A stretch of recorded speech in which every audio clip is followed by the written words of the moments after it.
دل صاف کیسے ہوگا, دل نرم کیسے ہوگا؟ آئیے آج اس کا نسخہ بھی لے لیجیے, اور وہ بھی انشاءاللہ حدیث پاک سے ہی پیش کروں گا. اللہ کے نبی علیہ الصلوۃ والسلام فرماتے ہیں کہ بے شک جیسے لوہے پر زنگ چڑھتا ہے ایسے ہی دل بھی زنگ آلود ہو جاتے ہیں. عرض کی گئی یا رسول اللہ صلی اللہ تعالی علیہ وسلم دل کے زنگ کا علاج کیا ہے؟ ارشاد فرمایا موت کو کثرت سے یاد کرنا اور ذکر اللہ کی کثرت کرنا. اللہ کا ذکر یہ دل کا زنگ دور کرتا ہے. تلاوت قرآن یہ دل کا زنگ دور. آپ کو کبھی کبھی مزہ نہیں آئے گا, یہ بھی میں آپ کو بتا دیتا ہوں, پہلے سے بتا دیتا ہوں کہ جس کے دل میں پرابلم ہوتی ہے نا, وہ جیسے ہی ذکر اللہ کرے گا اس کو نیند آنے لگے گی, تلاوت کرے گا بوریت شروع ہو جائے گی, مسجد میں آئے گا ٹینشن شروع ہو جائے گی. اب آپ کو میں ایک فارمولہ دے دیتا ہوں. پہلے ذہن بنا لیں کہ مجھے دل صاف کرنا ہے, مجھے گناہوں کا یہ زنگ اتارنا ہے, مجھے اللہ کی معرفت اپنے دل میں چاہیے. تو اب حل کیا ہوگا؟ اب اس کو دنیا کی اگزامپل سے سمجھاتا ہوں. مثال کے طور پہ کسی کو بخار ہو جائے ہیں اور کوئی وائرس لگ جائے, کھانا اچھا نہیں لگے گا, پانی اچھا نہیں لگے گا, چائے اچھی نہیں لگے گی, جوس اچھا, گھر والے بیچارے سوپ بنا کے دیں گے, نہیں کھانا ہے, منہ کڑوا ہو جاتا ہے. آپ کیا کرتے ہیں؟ اچھا نہیں لگتا پھر بھی کھاتے ہیں. آپ کو یہ پتا ہے بیک آف دا مائنڈ کہ تھوڑے دنوں کی بات ہے, بلکہ فیملی اچھی نہیں لگتی, بچے اچھے نہیں لگتے. جب بندہ بیمار ہوتا ہے تو ہم بچوں کو گھر سے تو نہیں نکال دیتے, ہمیں پتا ہے طبیعت میری خراب ہے. تھوڑے دن کے بعد جیسے ہی بیماری ہٹے گی کھانا بھی اچھا لگے گا, بچے بھی اچھے لگیں گے, ماحول سارا ٹھیک ہو جائے گا. پرابلم میرے اندر ہے, ہم کنٹینیو کھاتے ہیں. بالکل اسی طرح جب آپ کو ذکر الہی میں مزہ نہ آئے, تلاوت میں لطف نہ آئے, درود پاک میں وہ جو چاشنی ہے نہیں مل رہی, سجدوں کی لذت نہیں مل رہی, بھاگ نہیں جانا مسجد چھوڑ کے, عبادت کرنا چھوڑ نہ دیں, تسبیح رکھ مت دیجئے گا. یہ بیماری ہے جو آپ کو نہیں کرنے دے رہی, آپ کنٹینیو کرتے رہیں. ایک وقت آئے گا دل کا زنگ دور ہوگا, ہر ذکر الہی آپ کو مزہ دینے لگے گا, ہر سجدے میں آپ کو معرفت ملنے لگے گی, ہر تلاوت کا ذوق آپ کو ملتا رہے گا. آپ دعا کے لیے ہاتھ اٹھائیں گے, آپ کے آنسو بہنا شروع ہو جائیں گے, کیونکہ اس ٹائم تک آپ کو یہ کرنا پڑے گا تاکہ یہ دل کا زنگ دور ہو جائے. اور جب اللہ کے نبی نے فرما دیا ہے کہ موت کو کثرت سے یاد کرنا اور ذکر الہی دلوں کے زنگ کو دور کرتا ہے. ایک اور پرابلم یہ ہے, ہم موت بلائے بیٹھے ہیں, ہمارے سامنے جنازے اٹھ رہے ہیں, ہمارے سامنے لوگ دنیا سے جا رہے ہیں, ہم قبرستان جاتے ہیں وہاں بھی لوگ فون پہ مستی مذاق کر رہے ہوتے ہیں. ارے پہلے کا دور کیسا تھا, جب جنازہ ہوتا تھا نا, میت کے رشتہ دار کو ڈھونڈنا مشکل ہو جاتا تھا. لوگ کہتے کیسے ڈھونڈے, سارے ہی رو رہے ہیں. اور سب کیوں روتے تھے؟ ان کو میت سے اتنا پیار نہیں ہوتا تھا, سب کو اپنی موت یاد آتی تھی. وہ قبرستان دیکھ کر سمجھ جاتے تھے کہ ہم نے جانا ہے, مگر ہم موت بلائے بیٹھے ہیں. کبھی کبھی ان چیزوں کو یاد کرنا چاہیے. آگے سنیے, ایک مرتبہ ایک عورت بی بی عائشہ صدیقہ رضی اللہ تعالیٰ عنہا کی خدمت میں حاضر ہوئی, دل کی سختی کی شکایت کی. حضرت عائشہ نے فرمایا اکثری من ذکر الموت, موت کو کثرت سے یاد کرو. چند دن کے بعد وہ عورت آئی اور بی بی عائشہ کا شکریہ ادا کرتی ہیں, کہتی ہیں جب سے میں نے موت کو یاد کرنا شروع کیا یہ بات رنگ لائی ہے, میری دل کی سختی دور ہو گئی ہے. تو کاش ہمیں یاد آئے, کبھی کبھی ویسے ہی قبرستان چکر لگا لیا کریں, دعا پڑھنے چلے جائیں, اندازہ ہو کہ دیکھو کون کون چلا گیا. کسی کا بڑا محل تھا, کسی کا ڈیفنس میں بنگلہ تھا, ڈیفنس کے قبرستان ہی چلے جائیں تو ڈیفنس میں رہنے والے وہاں تدفین ہے نا. ایک اور چیز سمجھا کریں آپ, دنیا میں اور آپ ایک سیکوینس کے ذریعے آئے ہیں. پہلے میرے دادا آئے ہیں, پھر میرے والد آئے ہیں, پھر میں آیا, پھر میرے بچے آئے ہیں, پھر ان کے بچے. یہ سیکوینس ہے نا. دنیا سے جانے کی یہ سیکوینس ضروری نہیں ہے. ایسا نہیں ہو کہ دادا ہی پہلے جائیں گے, ابو ہی بعد میں جائیں گے, پھر میں جاؤں گا. نہیں, دادا دنیا میں ہوتا ہے پوتا چلا جاتا ہے, والد ہوتا ہے جوان بیٹا چلا جاتا ہے. آپ نے نہیں دیکھا قبرستان جائیں نا, 15 سال کے بچے کی بھی قبر ملے گی, 5 سال کے بچے کی قبر بھی ملے گی, 75 سال کے بوڑھے کی قبر بھی ملے گی. اٹ مینز میں بھی کبھی بھی جا سکتا ہوں. اچھا, ہم میں سے کئیوں کو قبرستان کی دعا یاد ہوگی, یہ کتنی میننگ فل دعا ہے, مگر سمجھیں تو نا کیا دعا ہے. السلام علیکم یا اہل القبور یغفر اللہ لنا ولکم وانتم سلفنا ونحن بالاثر. مشکات شریف حدیث کی دعا ہے, پیارے آقا یہ دعا کیا کرتے. معنی کیا ہے؟ السلام علیکم یا اہل القبور, اے قبر والو تم پر سلامتی ہو. پھر کیا فرمایا؟ یغفر اللہ لنا ولکم, اللہ تمہاری اور ہماری مغفرت فرمائے.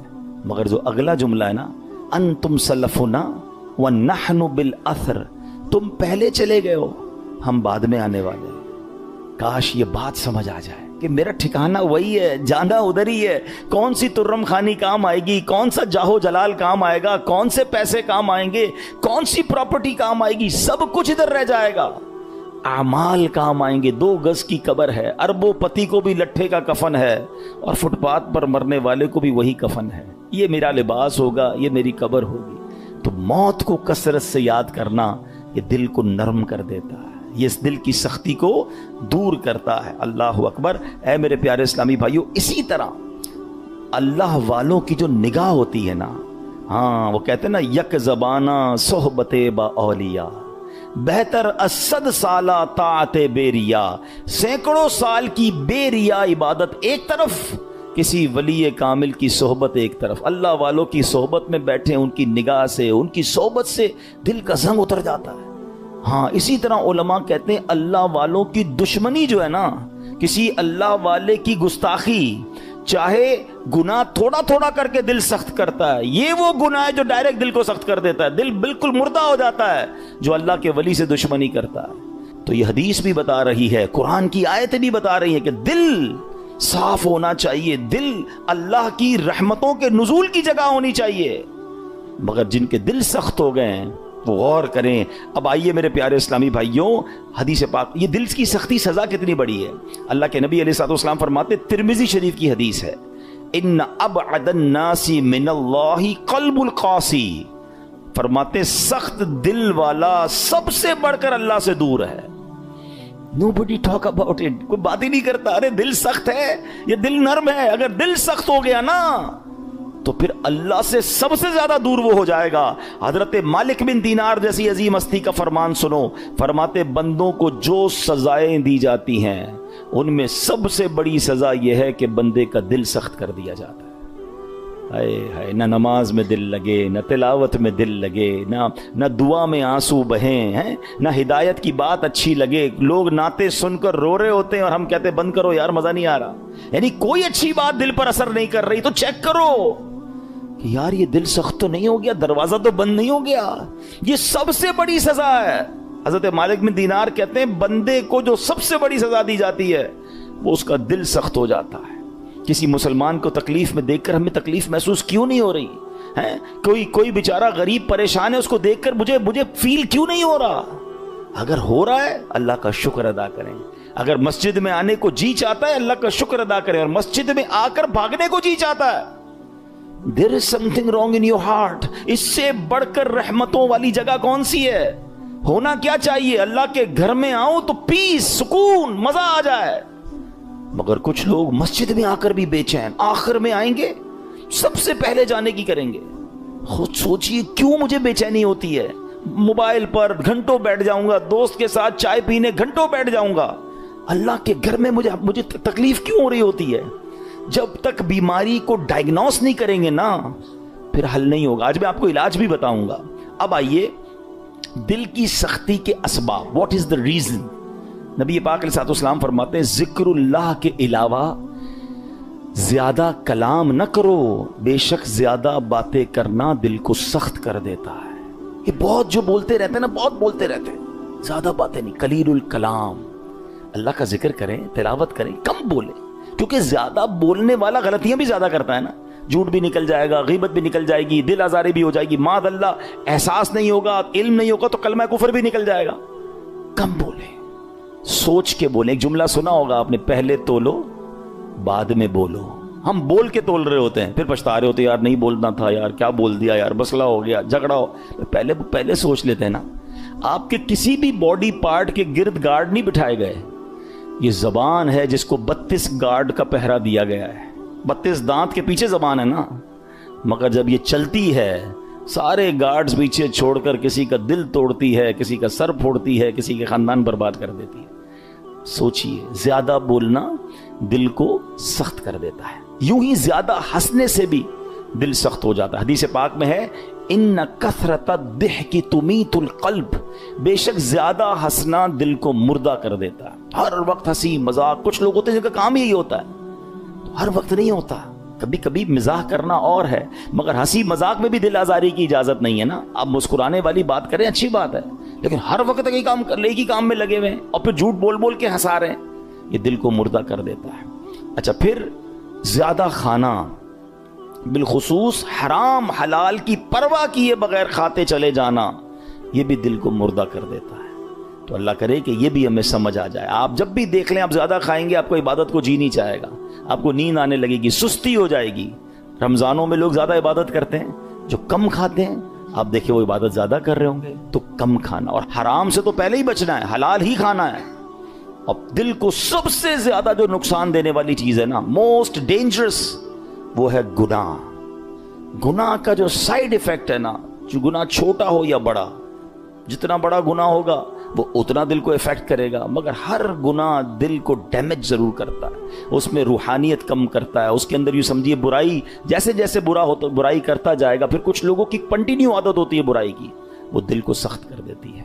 تو اے میرے پیارے اسلامی بھائیوں، قرآن کیا کہتا ہے؟ بل ران علی قلوبہم ما کانوا یکسبون، بلکہ ان کے کمائے ہوئے اعمال نے ان کے دلوں پر زنگ چڑھا دیا ہے۔ قرآن کہہ رہا ہے زنگ چڑھ جاتا ہے، اپنے ہی اعمال جو ہیں برے اعمال دلوں پر زنگ چڑھا دیتے ہیں۔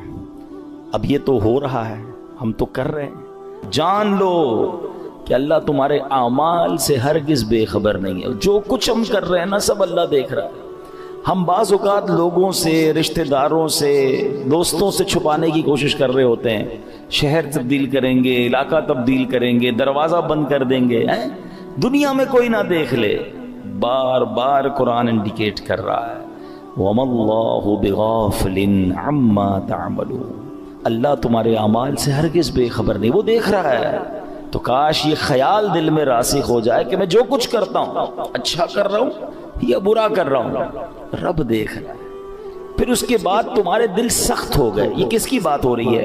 بنی اسرائیل کا ذکر ہو رہا ہے۔ ان پر بڑے انعامات ہوئے، بڑی مہربانیاں کی گئیں بنی اسرائیل پر، شکر کی بجائے یہ نافرمانی کرتے تھے۔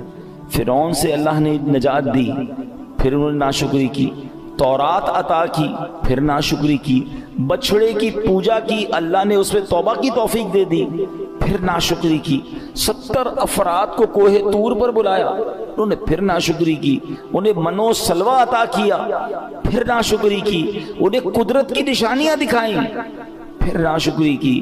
اللہ پاک کی نافرمانیوں میں مصروف رہے، ایک کے بعد ایک نافرمانی، ایک کے بعد ایک گناہ کرتے رہے، یہاں تک کہ ان کے دل سخت ہو گئے۔ مگر اب قرآن کیا کہتا ہے؟ کتنے سخت ہوئے؟ فَهِيَ كَالْحِجَارَةِ، تو وہ پتھروں کی طرح ہو گئے۔ پتھر کتنا سخت ہوتا ہے سمجھیے گا، یاد رکھیے، سختی کی اور بھی چیزیں ہوتی ہیں، لوہا بڑا سخت ہوتا ہے، لکڑی بڑی سخت ہوتی ہے، مگر لوہا آگ سے نرم ہو جاتا ہے، لکڑی پانی سے نرم ہو جاتی ہے، مگر پتھر کتنا سخت ہوتا ہے، گرمائش میں پگھلتا ہے، ہتھوڑے مار مار کے اس کا برادہ تو کر سکتے ہیں، چورا چورا کر سکتے ہیں، مگر نرم نہیں کر سکتے۔ تو قرآن نے مثال کیا دی کہ دل پتھر سے سخت ہو گئے۔ اچھا پھر کہا او اشد قسوہ، پتھر سے بھی زیادہ سخت ہو گئے۔ اللہ اکبر، ان دلوں کا عالم کیا ہوگا کہ جن کو قرآن کہہ رہا ہے کہ تمہارے دل پتھر جیسے سخت، بلکہ اس سے بھی زیادہ سخت ہو گئے۔ اللہ اکبر۔ اے میرے پیارے اسلامی، حالانکہ پتھر کی ایک اور تعریف قرآن خود آگے بیان فرما رہا ہے، وَإِنَّ مِنَ الْحِجَارَةِ لَمَا يَتَفَجَّرُ مِنْهُ الْأَنْهَارُ، پتھر میں تو کچھ وہ ہیں جن سے ندیاں بہتی ہیں، وَإِنَّ مِنْهَا لَمَا يَشَّقَّقُ فَيَخْرُجُ مِنْهُ الْمَاءُ، اور کچھ وہ ہیں جو پھٹ جائیں تو ان سے پانی نکلتا ہے، وَإِنَّ مِنْهَا لَمَا يَهْبِطُ مِنْ خَشْيَةِ اللَّهِ، اور کچھ وہ ہیں جو اللہ کے ڈر سے گر پڑتے ہیں، یعنی پتھر بھی اللہ کا خوف کرتے ہیں۔ پھر فرمایا وَمَا اللَّهُ بِغَافِلٍ عَمَّا تَعْمَلُونَ، اور اللہ تمہارے اعمال سے ہرگز بے خبر نہیں۔ اب یہاں بڑی یونیک معلومات، اسٹونز کے بارے میں، پتھر کے بارے میں قرآن نے کیا فرمایا؟ پتھر چاہے کتنے سخت ہوں، اللہ کے نافرمان نہیں ہوتے، یہ بھی پھوٹ پڑتے ہیں، ان سے بھی چشمے جاری ہوتے ہیں، خوف خدا کے سبب بڑی بڑی چٹانیں، بڑے بڑے پتھر لڑک جاتے ہیں، لیکن گناہگاروں کے دل جب سخت ہو جائے نا تو وہ اتنے سخت ہوتے ہیں کہ وہ پتھر سے بھی زیادہ سخت ہو، ان پر کوئی بات اثر نہیں کرتی، اللہ کا حکم سن کر یہ زیر نہیں ہوتے، عذاب کا تذکرہ سن لیں تو ان پر خوف طاری نہیں ہوتا، جنت کی نعمتوں کا سن لیں پھر بھی دل مائل نہیں ہوتا۔ اے میرے پیارے اسلامی بھائیوں، غور کیجیے، آج کے دور میں بھی بعض اوقات ایسے بندے دکھتے ہیں کہ جن کے دل سخت ہو جاتے ہیں، اور سختی کی قرآن نے وجہ جو تفسیر میں ہم نے سنی کہ گناہ پر گناہ، ایک کے بعد ایک دوسرا گناہ۔ حدیثوں میں یہ مضمون ملتا ہے کہ بندہ جب ایک گناہ کرتا ہے نا تو اس کے دل پر ایک نقطہ لگ جاتا ہے، بلیک ڈاٹ۔ دوسرا گناہ کرتا ہے، پھر دوسرا نقطہ، تیسرا کرتا ہے، تیسرا نقطہ، ایک وقت آتا ہے پورا دل ہی کالا ہو جاتا ہے۔ اب ہدایت کی کوئی بات اثر نہیں کرتی ہے۔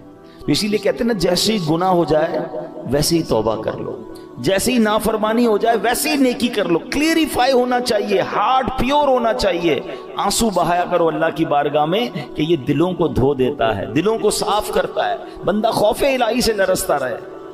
مگر آج حال یہ ہے کہ دل اتنے سخت ہو گئے کہ کوئی ہدایت کی بات اثر کرنا تو دور کی بات اچھی بھی نہیں لگتی۔ آج کے دور میں کسی سے اچھی بات کرو، قرآن کی بات کرو، دین کی بات کرو، لڑنے لگ جاتا ہے مسلمان ہو کر۔ یہ کیا ہر وقت بات یہ لگائی ہوئی ہے؟ کیوں بھائی اللہ رسول کی بات کرتے ہو، ہم کوئی اور بات کر رہے ہیں؟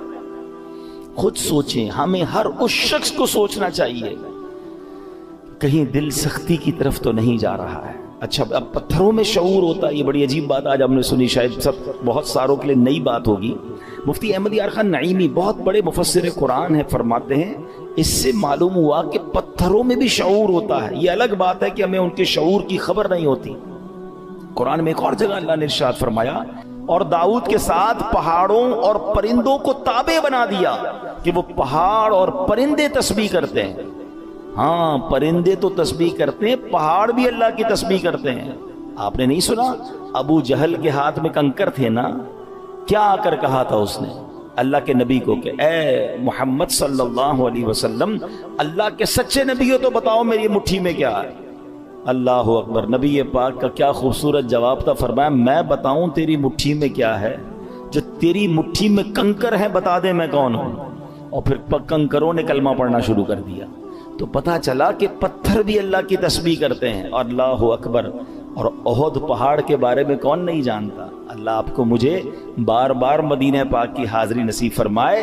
نبی پاک علیہ الصلوۃ والسلام، سبحان اللہ، آقا کے معجزات میں سے یہ معجزات ہے کہ جب نبی پاک مدینہ منورہ میں یا مکہ پاک میں سڑکوں پر کسی کے شاہراہ پر تشریف لے جاتے تو آس پاس کے پتھر نبی پاک کو سلام کیا کرتے۔ احد پہاڑ کے متعلق آقا نے فرمایا، احد پہاڑ ہم سے محبت کرتا ہے، ہم اس سے محبت فرماتے ہیں۔ اب پہاڑ نبی پاک سے محبت کرتا ہے، اور یہ کیسا خوبصورت پہاڑ ہے کہ نبی پاک علیہ الصلوۃ والسلام نے فرمایا کہ احد میرے ساتھ جنت میں جائے گا۔ اب یہاں علماء نے اور خوبصورت بات کی کہ پہاڑ نبی پاک سے محبت کرے تو جنت میں جائے، تو جب امتی محبت کرے تو اس کا تو عالم ہی کچھ اور ہوگا نا۔ تو محبت رسول یہ جنت میں جانے کا سبب ہے۔ مگر جو ہمارا ٹاپک ہے کہ اللہ کی عطا سے یہ پہاڑ، یہ پتھر بھی رب کی تسبیح کرتے ہیں، ان میں بھی شعور ہوتا ہے۔ اللہ اکبر۔ اور احد کے پہاڑ کی تو یہ فضیلت ہے کہ ایک جگہ نبی پاک علیہ الصلوۃ والسلام نے فرمایا، جب تم احد پہاڑ کے پاس آؤ فَكُلُوا مِن شَجَرِهِ، اس پر اگنے والے درخت کے پتے بطور تبرک کھا لیا کرو ہے۔ اور پھر فرمایا اگرچہ احد پہاڑ پر اگنے والے درخت کے صرف کانٹے ہی ملے، اگر پتے نہ ملے تو کانٹے چبا لیا کرو۔ اب یہاں تبرک کی دلیل بھی ملتی ہے، بھائی کانٹا کھانے سے کیا فائدہ ہوگا، پتا کھانے سے کیا فائدہ ہوگا، مگر چونکہ یہ جنتی پہاڑ ہے تو آقا نے فرمایا اس سے کچھ نہ کچھ کھا لیا کرو، تبرک لیا کرو۔ اب پہاڑ مبارک کیسے ہو گیا کہ یہ پہاڑ نبی پاک سے محبت کرنے والا ہے۔ تو ہم دوبارہ آتے ہیں پیارے اسلامی بھائیوں کہ ایک تو ہم نے یہ سنا قرآن کہتا ہے کہ کچھ پہاڑ پھٹ پڑتے ہیں، کچھ میں سے نہریں جاری ہوتی ہیں، کچھ سے پانی جاری ہوتی ہے، کچھ خوف خدا سے گر پڑتے ہیں۔ ایک بار امام ابو القاسم کشیری رحمۃ اللہ تعالی لکھتے ہیں کہ اللہ پاک کے ایک نبی کہیں سے گزر رہے تھے، آپ نے ایک چھوٹا سا پتھر دیکھا، مگر اس چھوٹے سے پتھر سے مسلسل پانی بہ رہا تھا۔ آپ بڑے حیران ہوئے، اللہ پاک نے اس پتھر کو بولنے کی طاقت عطا فرمائی، اور پتھر کہتا ہے کہ اے اللہ پاک کے نبی، جب سے میں نے سنا ہے معلوم ہوا ہے کہ جہنم کا ایندھن آدمی اور پتھر ہیں۔ قرآن کہتا ہے نا، اے ایمان والو اپنے آپ کو اپنے گھر والوں کو جہنم کی آگ سے بچاؤ جس کا ایندھن آدمی اور پتھر ہے۔ تو ہم آدمیوں پر تو پتہ نہیں اثر ہوا نہیں ہوا، وہ پتھر کہتا ہے جب سے مجھے معلوم ہوا ہے کہ جہنم میں پتھر ڈالے جائیں گے، جب سے میں رو رہا ہوں، جب سے خوف خدا کی حالت سے میری حالت بری ہے، اور یہ جو میرے اندر سے اب پانی نکلتا دیکھ رہے ہیں یہ خوف خدا کے باعث ہے۔ آپ اللہ کے نبی تھے، آپ نے اللہ کی بارگاہ میں دعا کی اور اللہ پاک نے یا اللہ اس پتھر کو جہنم سے محفوظ فرما دے، دعا قبول ہو گئی۔ آپ چلے گئے کہیں، واپس آئے تو پھر اس پتھر سے پانی نکل رہا تھا، تو آپ نے کہا کہ اب تو تمہیں جہنم سے آزادی کی خوشخبری مل گئی، پھر کیوں رو رہے ہو؟ پتھر کو اللہ نے پھر قوت گویائی دی، کہتا ہے ذالک کان بکاء الحزن والخوف وہذا بکاء الشکر والسرور، کہتے حضور پہلے جو آنسو تھے وہ غم اور تکلیف کے تھے، اب جو آنسو ہیں وہ خوشی کے آنسو ہیں کہ اللہ نے جہنم سے آزاد کر دیا۔ تو یہ اللہ کی مخلوقات ہیں، اللہ پاک، یہ دنیا میں ہر طرف رب کا ذکر ہو رہا ہے، یہ اشرف المخلوقات کہلانے والا ہی غافل ہو جاتا ہے، حالانکہ ہم مجھے اور آپ کو بنایا یہ اللہ کی عبادت کے لیے۔ دیکھیں نا، ہر چیز کے بارے میں ہم یہ جاننے کی کوشش کرتے ہیں what is the reason of the creation. Mobile کیوں بنا ہے؟ بات کرنے کے لیے بنا ہے۔ اگر اس میں بات کرنے کی صلاحیت ختم ہو جائے، کوئی فنکشن نہ چلے، کیا کریں گے؟ موبائل کا گاربیج کر دیں گے نا۔ پین کیوں چلتا ہے؟ پین کیوں بنا؟ لکھنے کے لیے، لکھنا ہی نہ، انک ختم ہو جائے آپ کیا کرتے ہو؟ پھر بھی لگاتے ہو، پھینک دیتے ہیں۔ جو چیز جس لیے بنائی گئی اگر وہ کام نہ کرے تو اسے ڈسپوز کر دیا جاتا ہے۔ ہمیں کیوں بنایا گیا ہے؟ کبھی سوچا آپ نے؟ قرآن بتائے گا نا، ہمیں بنایا اللہ نے، تو اللہ ہی فرمائے گا نا کیوں بنایا، واٹ از دا ریزن۔ قرآن میں رب فرماتا ہے وما خلقت الجن والانس الا لیعبدون، ہم نے نہیں بنایا انسان اور جنات کو، بس دیر از اونلی ون ریزن، الا لیعبدون، ہم نے اپنی عبادت کے لیے بنایا ہے۔ یعنی میں اور آپ بنے اللہ کی عبادت کے لیے، کام کچھ اور کر رہے ہیں۔ نمازیں ہماری قضا ہو رہی ہیں، روزے بہت بڑی تعداد میں لوگ نہیں رکھ رہے، اللہ کی عبادت سے دور، حالانکہ بنایا اس لیے گیا ہے۔ اور یہ پتھر کا واقعہ آپ نے سنا کہ یہ اس لیے رو رہا ہے کہ کہیں جہنم میں ڈال نہ دیا جائے۔ کبھی ہمارے آنسو بہے، کبھی ہمیں یہ خیال آیا کہ کہیں مجھے جہنم میں نہ ڈال دیا جائے، کہیں مجھے ایندھن نہ بنا دیا جائے جہنم کا۔ اللہ اکبر۔ اب آئیے بیان میں، جیسے میں نے شروع میں کہا کہ ایک بیماری کا ذکر ہوگا، اللہ اس بیماری سے بچائے، اور وہ بیماری ہے دل کی سختی۔ کیا کہا قرآن نے؟ ثم قست قلوبکم من بعد ذلک فہی کالحجارۃ او اشد قسوا، پھر اس کے بعد تمہارے دل سخت ہو گئے تو وہ پتھروں کی طرح ہیں، بلکہ ان سے بھی زیادہ ہیں۔ اب دل کتنا اہمیت، کتنا امپورٹنٹ پارٹ ہے ہماری باڈی کا۔ پیارے آقا علیہ الصلوۃ والسلام حدیث پاک میں ایک جگہ ارشاد فرماتے ہیں جسم میں ایک خون کا لوتھڑا ہے، وہ ٹھیک ہو جائے سارا جسم ٹھیک ہو جائے گا، اور جب وہ لوتھڑا بگڑ جائے نا تو سارا جسم بگڑ جاتا ہے۔ اور سن لو، وہ لوتھڑا، وہ پارٹ آف دا باڈی، بدعہ کیا ہے؟ وہ قلب ہے، وہ دل ہے۔ تو دل کا خیال میڈیکلی تو لوگ رکھ رہے ہیں، یار کولیسٹرول نہ ہو جائے، ہارٹ اٹیک نہ ہو جائے، بلڈ پریشر نہ ہو جائے، والوز بند نہ ہو جائیں، وینز کھلی رہیں، بڑا خیال ہے۔ ٹھیک ہے، یہ تو ظاہری اس دل کی کیفیت ہے نا، مگر اگر اس دل میں ایمان ہی نہ ہو، اس دل میں معاذ اللہ سختی آ جائے، ہدایت کی کوئی بات ہی اثر نہ کرے، یہ دل معاذ اللہ غیبت، چغلی، بغض، کینہ، تکبر اور برائیوں کی آماجگاہ بن جائے تو یہ تو برباد کر دے گا نا، ایمان برباد کر دے گا۔ ہمیں جان لینے والے مرض کا ڈر ہے، ہم ڈسکس بھی کرتے ہیں، ڈاکٹر کے پاس بھی جاتے ہیں، ٹیسٹ بھی کراتے ہیں، جناب بتائیں ہارٹ اٹیک نہ ہو، میری باڈی ٹھیک رہے، کتنی ایکسرسائز کرنی ہے، everybody talk about it. وہ کیوں؟ کہ جان چلی جائے گی نا۔ مگر مجھے بتاؤ، جان جانا زیادہ خطرناک ہے یا ایمان جانا زیادہ خطرناک ہے؟ جان تو ویسے ہی جانی ہے، آج نہیں تو کل چلی جائے گی، مرنا تو ہے ہی، اس سے تو کوئی نہیں بچ سکتا، مگر ایمان سلامت لے کر قبر میں جانا یہ زیادہ ضروری ہے نا۔ تو اے میرے پیارے اسلامی بھائیوں، اللہ والوں کی صحبت اختیار کریں، نیک لوگوں میں بیٹھا کریں، تلاوت قرآن کریں، ذکر الہی کریں، موت کو کثرت سے یاد کریں، تو یہ دل جو ہے اس کی سختی سے ہم محفوظ رہیں گے۔ وہ پتھروں کے بارے میں دیکھیں نا کہ پتھر خوف خدا سے روتا ہے، پتھر ذکر الہی کرتا ہے۔ ارے ہم تو اشرف المخلوقات ہیں، تو ہمیں تو اللہ کی یاد زیادہ کرنی چاہیے۔ تو بہرحال میرے پیارے اسلامی بھائیوں، یہ چند باتیں آج ہم نے سنی ہیں، اللہ پاک ہم سب کو عمل کرنے کی توفیق عطا فرمائے۔